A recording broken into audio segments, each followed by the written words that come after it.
So we've been struck once again by the evening's technical difficulties, and the bard managed to lose his audio for the last 2 levels. So you'll have seen them before this. I think they'll just be different to what we currently think they were. Well, we'll have to hope we have just as good material on Pass 2.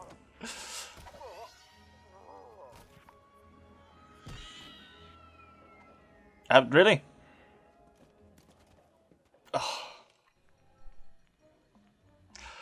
Oh my god.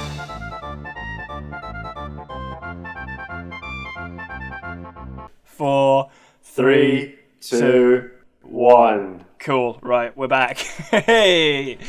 Oh. It's funny when you're in the middle of explaining technical difficulties and they strike again. Yeah, I mean, like, who knows? Maybe we have nothing workable. Maybe this has all been in vain, but hopefully your viewership has tuned in, and we're going to show them a great time, because, quite frankly, I mean, we should have already shown them a great time in episodes 1 and 2, that just hasn't happened yet for us. Yeah, I mean, like...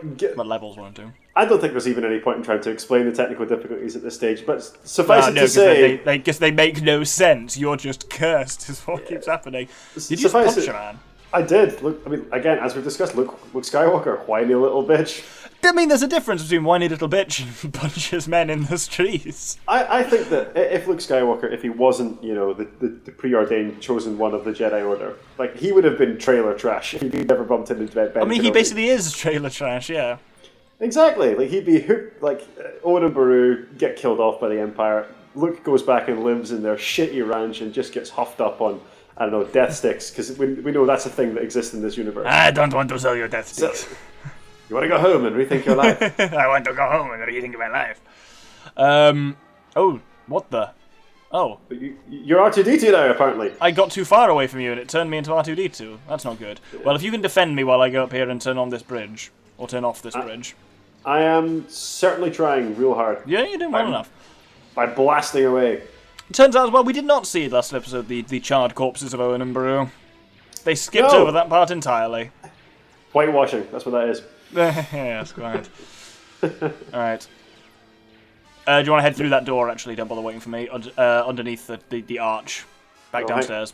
Hang on, let's be more technical difficulties. I'm taking my hand off the thing. No, it's good, it's good. I am still recording. Everything is fine. We're not losing more audio. It's fine. It's only been 2 hours and 45 minutes, and we technically have no usable content at this point. But we're having this is fine. We're having a grand old time, aren't we? Yeah. The real content was inside us the whole time. Yeah. The real adventure was the friends we made along the way. Correct. But also the content. But also the content. The content is also good. A nice byproduct. Yeah, I don't think it's even, like I said, not worth explaining the technical difficulties, but this does mean that I get to repeat my one rehearsed joke, my one rehearsed bit of Star Wars. Here we go. You ready? Look what you've done. Like, you did this, so, yeah. Yeah. I mean, alright, go for it, right, let's have this again. Like, you have to, like, sound as though this is the first time you're hearing it, though. Like, okay, so... I don't have to do shit. Hey, doctor. Yes. Doctor. What band makes all the girls on Coruscant scream? What band? The Backstreet Droids. Hey. You know what? It actually got better the second time. Oh no! Wait. No, obviously it's the first time for the viewers. So, well, yes, well. Yeah. Maybe this audio content will be used. Are we building a fucking chicken walker? Yes. It's just the rest of it's in these bins. That's rad. I think. That's rad. It's good to know. It's just one Brad. The Empire is disposing of elements of like. Oh, can you build that ramp over there, please? I can do nothing because I'm currently lagged out. Like. Cool. And now I've crashed. Crashed what? What was crashed? Steam has just gone away.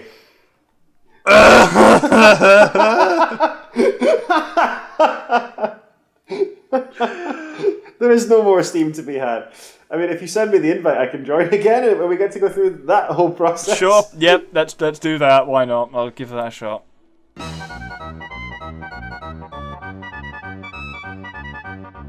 We recommend that, like, you take the time to enjoy a nice mind-sharpening glass of Cointreau. This is the worst. Why doesn't it work? Why does technology hate us, Doctor? Why?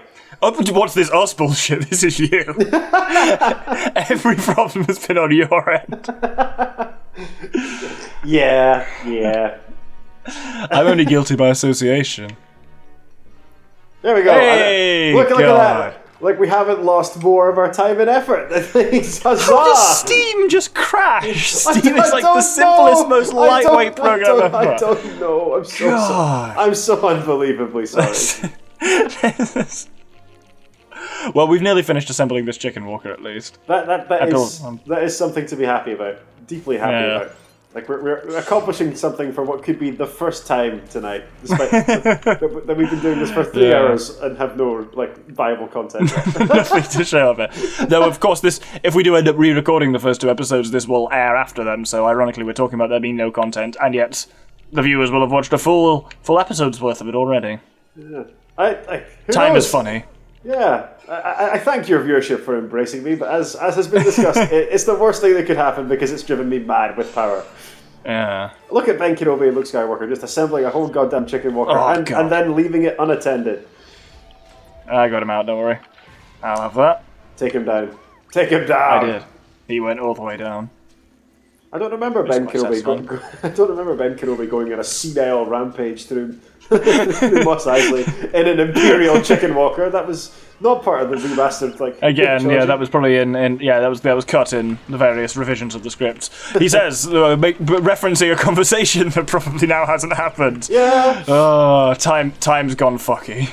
That's gonna happen. Right, hop in the other one. Yeah. Oh, this is power. Unlimited power. Well, that's enough power for you. Through we go into the cantina. This is the cantina. Yes, I think. Well, no, it will be through this door. This is the ante-room of the cantina, is it? Where are the droids? Well, would you say that these were the droids? Oh, there's some weird anti-droid barrier. Oh, were you saying these were the droids you're looking for? Hey, very good. How do we turn this off?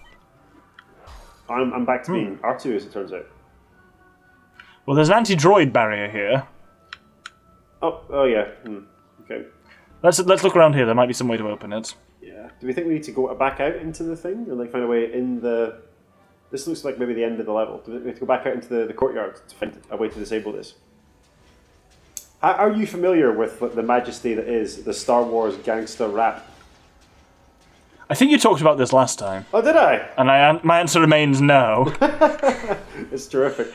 It opens with Luke Skywalker as a kind of real Slim Shady sort of figure. And his opening lines in the Star Wars gangster rap are, "Uncle Owen, I know I'm on probation. I cleaned the droids. Can I go to Tashi Station?" Oh shit! Yeah, it turns out you can just shoot them as Luke. No. Who knew? Right, come on, you gimpy 3PO. Oh no, someone threw you into a wall. Oh, damn it, you escaped his body just in time. Threw off his mortal coils. There's a sentence I bet you never thought you would say. Yeah, that's true. Escape the mortal. Oh, what the fuck? You just shoved me off it. Just people wearing a top hat for some unexplained reason. I thought so too. Maybe I'm just losing my mind. Also, I probably know that this character. Oh, look, there's Han. Did he shoot? Yeah. We didn't even have the whole discussion about whether he shoots first. That's a whole thing that we could have had. 20 minutes of content. Oh yeah, that's true. I know this character probably has a long name and a storied history. Yeah, it'll be called but as far, Budge Fajita or something like that, knowing Star Wars naming conventions. As far as I'm concerned, he is just arseface. It doesn't help that he has an arse for a face. Exactly, the man has an arse for a face, or the creature has an arse for a face. There, look at Han. Even in Lego form, Han Solo is the coolest guy in the galaxy.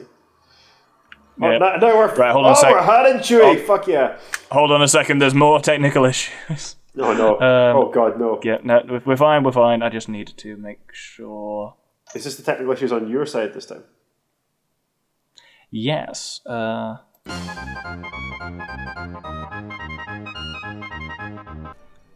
Plagued by technical issues. It's we're cursed this time. What is this?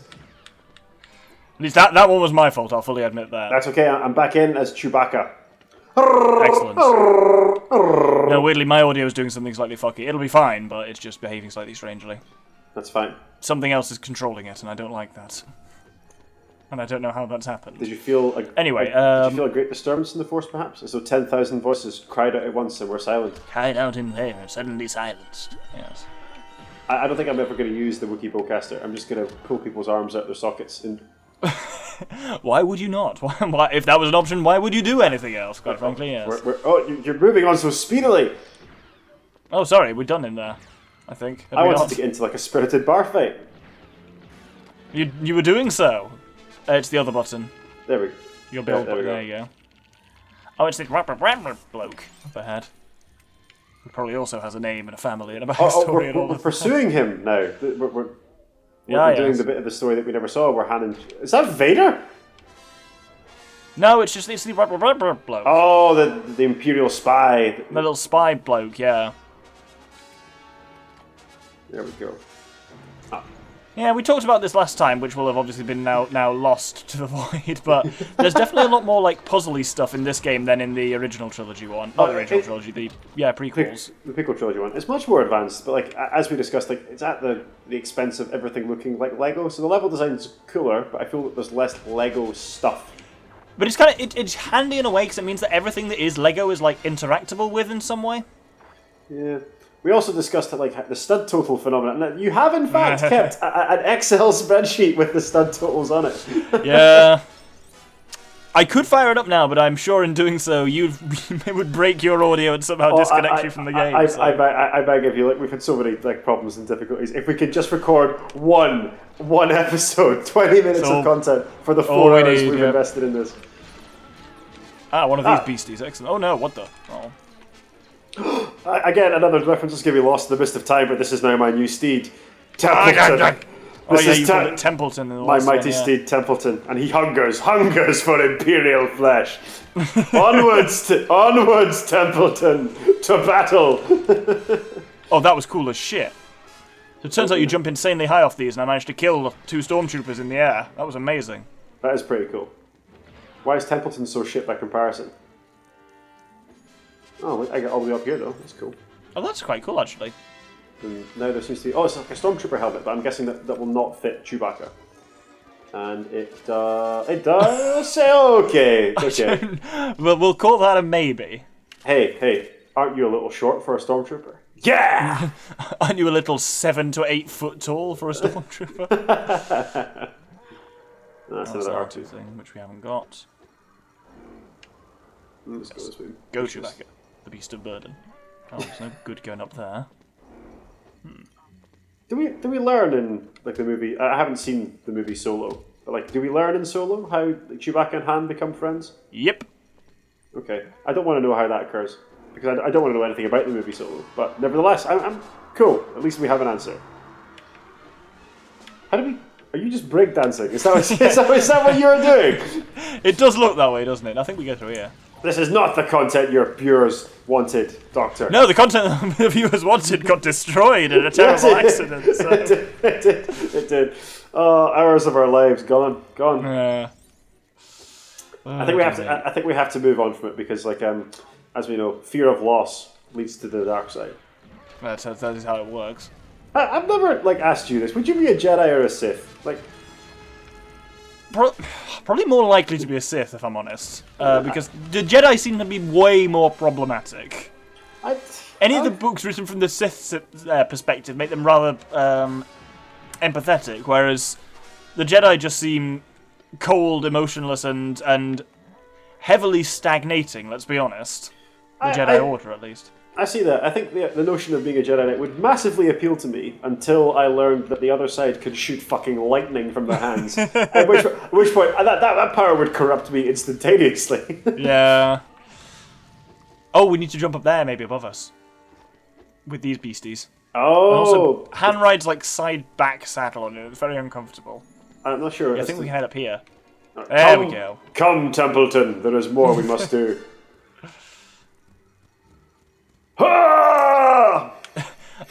The game has not given a good game has not given a great explanation as to why you can jump 20 feet off those, but you know what? We'll take it. It's these people. Hello. Actually, I prefer Han Solo, to be honest. Yes, time for a boss fight. Yes. Oh, are we gonna fight the Falcon? No, we just fight a lot of stormtroopers while chasing down your man. Oh, okay. Am I? You're Luke. Yeah. I'm back to being shitty, whiny Episode 4 Luke Skywalker. This thing, I found that in a lot of like the combat bits here, actually guns are better than lightsabers because they're just a bit more wieldy for shooting different distant targets. Yeah. Which is weird, given that, like this, as we talked about in the lost footage, the Forbidden Archives. Yeah, which is weird, given that like this is much more than any other Star Wars film. Feels more like a fantasy film, but like there isn't a whole lot of lightsaber action at all, really. Well, because for lightsabers to really shine, oh nice. For lightsabers to really shine, you need to have like a lightsaber duel, and obviously the one in this film, shit. So. Oh, we'll discuss that when we get to it, I guess. Oh, he's back. He's back only again. a master of evil. Right. Oh, let's shoot him in the mouth. There we go. He's dead. I got him. I blew him up. We should also mention, like, because again, who knows what was lost in the lost archives of that footage, but like. We've now finished watching the original trilogy in our Star Wars. Yeah, we watched them back through. And we were pleasantly surprised by how much we both really, really enjoyed this movie. Still. Yeah. Like, it wasn't even nostalgic. We just legitimately enjoyed it. As lovers Maybe of after this. Maybe after this we should go back and do the first 2 episodes again, just for continuity. Perhaps. But then I'll forget the things that I've repeated in this versus what we said in the lost footage. Such a mess. Oh, we get to see Lego talking here. Oh, look at those cheekbones. I'm so glad they gave Peter Cushing his own Lego figure. I hope his estate is making so much money off this right now. This was actually how they financed his appearance in Rogue One. It's entirely through Lego sales. I really hope that's true. I don't think it is, but... Rogue One also great. And Peter Cushing, as we have often discussed, brilliant actor, Peter Cushing. Even when he's slightly Gollumish and like he's like CG'd into that one. Would you like to share the awesome story that you have told me when we were watching the films, but like have not yet mentioned on these little escapades into YouTube? Which one? The story of the Peter Cushing football chant. Peter Cushing lives in Whitstable. Yeah, I have seen him on his bicycle. That is one. Yeah, because he lives in a... Well, he doesn't anymore because he's dead, but he did live in a small town in England called Whitstable, and that was the chant that their football team used to sing, apparently. So they tell me. I just want to chant it. It's a baffling experience if you ever go to a non-league football game to just see the weird things people will chant about. It's fascinating. Peter Cushing lives in Whitstable. I have seen him on his bicycle. Oh, look, it's evil Anakin. Look at that. Okay, you're doing the voiceover now. I am, yes. And I think I'm just going to do it in my normal human speaking voice. Because I've run out of funny for now and need to recharge. Episode 4. Oh, great start. Episode 4, A New Hope. Chapter 4, Rescue the Princess. Imprisoned in the Death Star, Princess Leia still refuses to reveal the location of the rebel base to the evil Darth Vader. Meanwhile, Luke Skywalker and Obi-Wan Kenobi have commissioned Han Solo to take them to Leia's home planet of Alderaan. Escaping from Imperial forces on Tatooine, they make the jump through hyperspace. But things are not as they seem. But Alderaan has disappeared, its population the victim of Vader's impatience. And in its place, they find not only the deadly shadow of the Death Star. Even this game's trying to play up Vader more. It's like, Vader's impatience. It's not Vader, it's Tarkin that does that. Vader's got fuck all to even do with the Death Star. He's second fiddle McGee in this game. Yeah, that's what they call him. I've read like a cool thing, well not a cool thing, but a physicist who crunched the numbers on this. And he worked out that like even just the Death Star's presence in a star system would be enough to destroy planets. Like the gravitational just like by fucking up gravity. Yeah, the gravitational anomalies it would cause just from passing a planet would annihilate any life on the planet. Like massive tidal waves, tsunamis, like gravitational anomalies. Well, I suppose if you think of the influence of the moon on us, and the Death Star is that's no moon, but I think it's larger than a normal moon. Yeah, I watched another bit. So when you see it in Rogue One, it's massive. I watched another video recently where like they work out just how strong in the Force Vader is, and like they work out like his maximum Force output. So I think there's a moment in the Clone Wars series where he throws, as Anakin Skywalker before he goes all Vadery, but he throws a space station around fast enough to intercept missiles that are traveling faster than the speed of sound. And they crunch the numbers on how much energy this would require to do. Okay. And it turns out like the energy output is better than the escape velocity from like a black hole. Vader could legitimately toss planets across the galaxy like they were fucking tennis balls. So like, why do they even need the Death Star when Vader could just hurl planets into suns with his mind? I saw a fantastic. It was like a clip It was a panel from one of the like comics. And it was like one following Vader over here, by the way. Yeah, it was one following Vader, And there was such a good line from Vader of a load of it. He was like surrounded by Imperial troops, and they're like, "Stop!" Not Imperial, Rebel troops, and they're like, "Stop, Vader! You're surrounded." And he was like, "All I am surrounded by is fear and dead men." It was such a good line. We talked this in our rewatch of the original trilogy. Like, there are little moments of sass from Vader where you totally believe that emo Anakin Skywalker is still somewhere in the armor. Like his little sassy moments. Yeah, you kind of have to remember that. And it's like, I tried as much as I could. It's not always easy, but I tried to, whenever Vader was on screen, picture Hayden Christensen's Anakin Skywalker under the armor. It's often hard, but there are times when it works. What the fuck?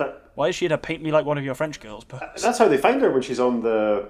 When she's in the detention cell. Oh, yeah, she is. It's oddly sexual. Well, I think a lot of the way Carrie Fisher is used in this film is oddly sexual for yeah. uncomfortable reasons. Was it you who was telling me that George Lucas wouldn't let her wear underwear? Correct. So George Lucas forbade Carrie Fisher from wearing underwear on set when she was in costume. And she questioned this. She was like, "Why not, George?" And he's like, he got very angry apparently and said, "They don't wear underwear in space." But of course, Mark Hamill and Harrison Ford got to wear boxer shorts. I would really love if that rule was like weirdly generally applied. There's just like there's scenes where you can just see the outline of like Harrison Ford hanging Peter Cushing, like Peter Cushing's withered genitals underneath his costume. Excellent. God, there are some phrases, again, we've talked about this before, but some phrases you just didn't think you'd ever say. Peter Cushing's withered genitals sounds like, I don't know, a metal band song. Terrible band. Yeah, a really awful band. We should mock Peter Cushing. Like oh, look at that! Chewbacca just pulled that motherfucker's arms off. That's gnarly. Yeah, he does that. I suggest next time, let the Wookiee win. I prefer this level design so far. I prefer this level design more farther. So far, there is more Lego and less just generic environments. I feel more like I'm playing a Lego game rather than just. Yeah. I think just generally speaking, the gameplay is just much more solid on these ones. Oh, definitely. There's a Purge Trooper. Yeah, I think they're just pilots. Actually, they're supposed to be. Oh. I think Purge Troopers hadn't been invented by the time of this film in real life. As in, by the time this film came out, not that this film's real. I really like that when Han Solo is blasting something. So I'll face him towards the camera so you can see. But when he shoots, he closes his left eye to aim better. That's really cool. That's quite cool. I really like the notion of Purge Troopers, especially in Rogue One. They just look amazing. They look so cool. Are they in Rogue One? Yeah. Oh yeah, they're right at the beginning because they're your man's Legion, aren't they? They're Krennic's bodyguard. Yeah, Krennic. Yeah. He's a great villain. Ben Mendelsohn is tremendous in that role.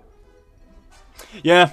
But I like. Oh, well, we need to go back and get a Stormtrooper hat for that. Yeah, I really like almost everything to do with Rogue One. I'm saying it's my favorite Star Wars film. There, I said it. I can't even dispute that. I understand why people love it. I love it. I think it's great. If we kill this guy and then we Stormtrooper up. No, I want to. You could say that I am a little short for a Stormtrooper. Wasn't that said to Mark Hamill, though? Not. It is said to Mark Hamill because Harrison Ford is, in fact, quite tall. Yeah, he's like 6'1" or something like that, surprisingly. This is a weird thing that we did whilst watching the original trilogy. We looked up the height of all of the principal cast just to see how tall they were. That's a thing that we did. Yeah. Oh, who was it?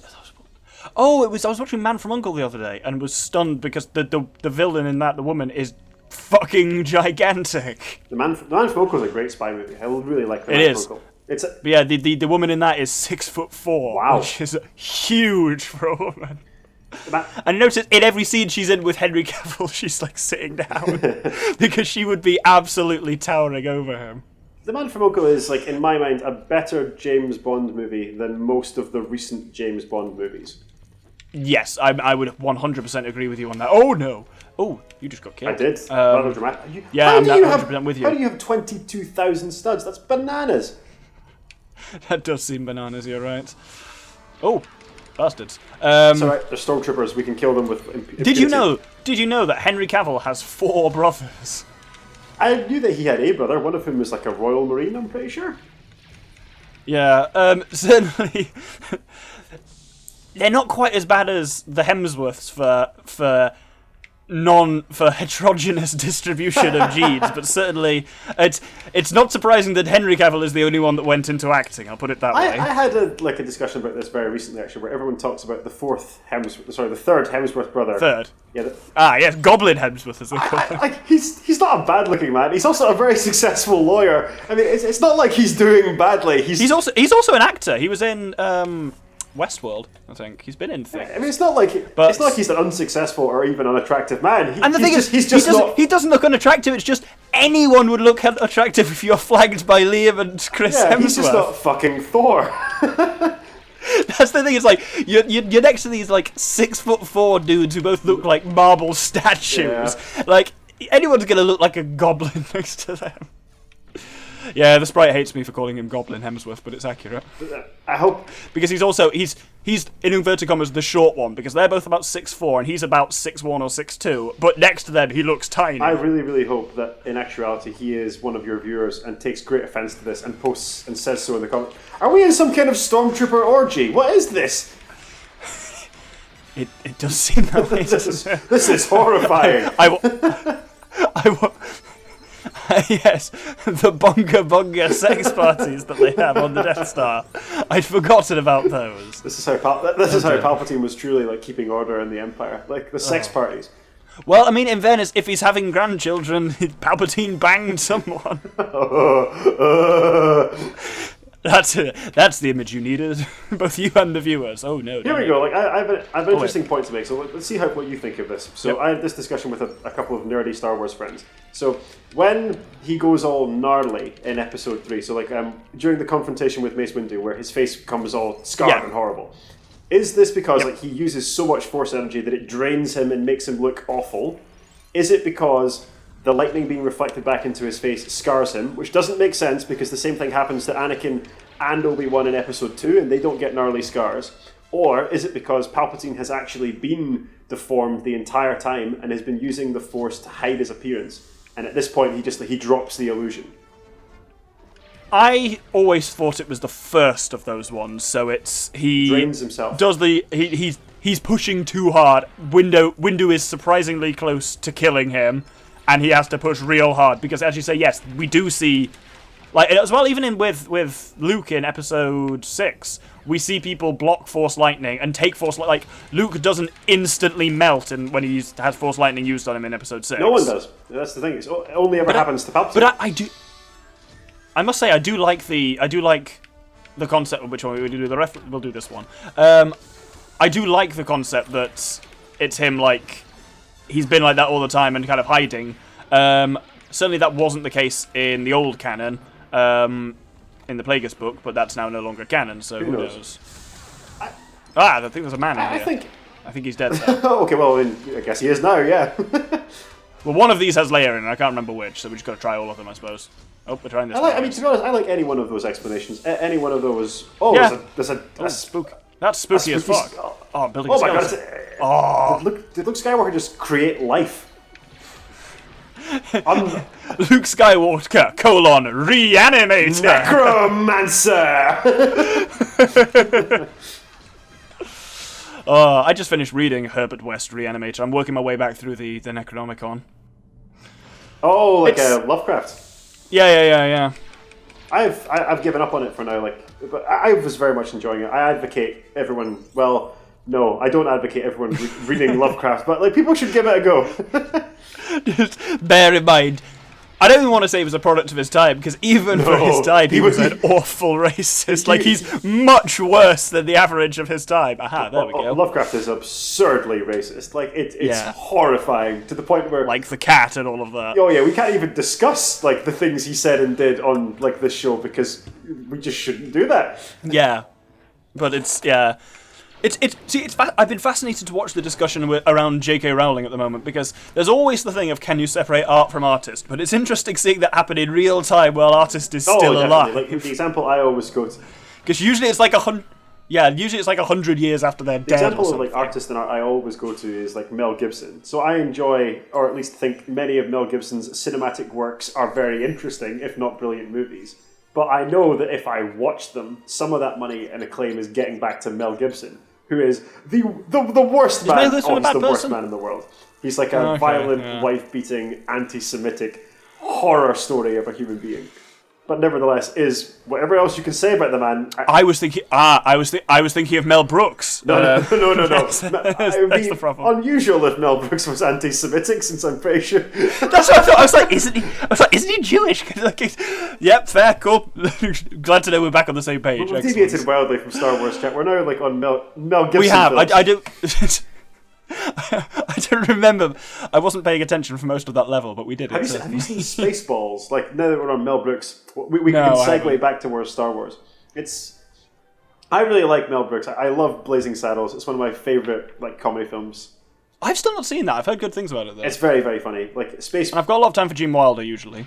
Gene Wilder is hilarious. Anyway, we should probably wrap the episode up at this point, because this is the end of an episode. I'm enjoying the discussion of Spaceballs and the works of Mel Brooks, but yeah, you can do this. Well, hold that thought for next episode and think of an ingenious segue. I certainly shall. Okay.